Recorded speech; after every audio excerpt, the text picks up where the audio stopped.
What's up everyone, a really short video today on the brand new lore brought into the game in Deadlock Protocol. It's really simple to pick all these up, and each lore piece you pick up is going to give you a lore entry in the codex and a decoration for your ship. Find the tile that I'm showing in the footage in the background, insert any of the coins of your choice, and that's it. Really super simple way to get all of these Iliad on Phobos. One of the Sergeant's spawn tiles is this lore tile. Super simple, super easy, and you get to remind the Sergeant how crap a boss he is every single run. I'd recommend putting the coin in, getting the lore piece, and then waiting for the treasure to spawn to replace that coin before you extract. Like all lore things in Warframe, the codex has additional lore hidden in the actual codex entry, of which I am now going to shut up, cut together, and play in one long clip. Happy hunting, Tenno! Day after day, we toiled. My father, my brother Claudius, pulling grains for the Orican takers in the city, as our kind had done for generations. We were young, but the work made us old. Our backs ached, our hands bled, the sun tortured our skin. In the worst times, it felt as though death would claim us before the day was through. It was on one such afternoon that I was fated to first hear that glorious sound. A whisper I strained to hear in a tongue not of man, but of something else, something grander. A language I understood instinctively, the language of desire. It said, "Fear not poverty. Poverty is the bitter soil in which sweet desire blossoms." The more we toiled, the more impatient I grew. A fire raged inside me. I wanted more. I deserved more. But how?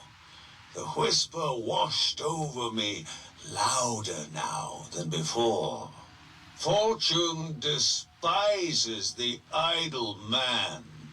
Stasis is death. Always move forward.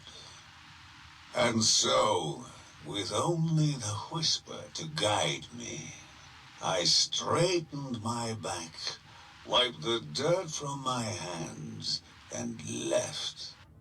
The city, those towers, I was struck with awe. What glorious totems of greed these Orican had built. Built on our backs. Their wealth was my wealth. I was starved, while our masters were fat and full and warm. They flaunted their wealth, left it sitting there for the taking. Priceless gemstones decorating the tower gates. I was afraid, but the whisper gave me courage. Be envious, covet, then take what you desire. So that is what I did. I was brash and bold. I struck it midday. I cried, "I take what I am owed," as I ripped jewels from their tower gates and ran. I did not get far. For my blasphemy, they dragged me to the tower square, throwing me to the ground in front of the sneering crowd of Orican servants that mingled there. The guards held aloft my satchel, containing the proof of my crime. I grasped at it, determined to reclaim what was mine. He snatched my arm, held me high, and, with a dash of his plasma dagger, severed my left hand. The crowd jeered, yet I felt no pain, only clarity, for the whisper was with me again. It said, "Deception is the sword of wisdom. Be wise." They took my hand that day, but they did not take what I had earned. I crawled back to the fields, where I collapsed before my father and my brother. I was so near death, they read my Navarites. My brother Claudius bemoaned me as a fool. How could I have abandoned them? Guilt washed over me. I asked the whisper, was he right? And the whisper replied, beware the idle man who would lull you back to idleness. Hearing this, I felt the life force stream back into me. I sat up. They protested. I stood, and they tried to pull me down. I was too strong. There was now a fire in my chest that would not be denied. Moving swiftly from sickbed to field, I fell to my knees beneath that relentless sun, my chest afire as it moved to my throat, robbing me of breath. Certain death had finally found me. I made one last heave. I spat it out. A molten red gemstone of the purest, clearest rubido. Swallowing that stone would have killed a man of weaker will, but not a man sustained by the power of desire. It was worth more than my family had made in 10 generations. It would fetch enough to feed us all for a lifetime. As I stared into its brilliant facets, a familiar voice rushed through me. Contentment is idleness. Desire inspires action. Nurture all desires. And so, with my brother and father pleading for my return, I once again left for the city. In desire, I was wealthy, but in strategy, I was empty-handed. I listened for the whisper. It said, money begets money.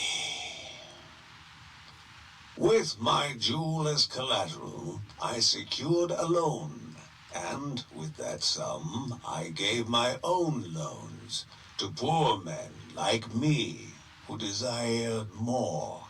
With each loan, I dispensed truths I had learned from the whisper. Those men went out into the world, and they too made loans, and their money too begat money. Word spread fast. Men flocked to hear me. I told them of the evils of contentment and idleness. I taught them the gift of desire.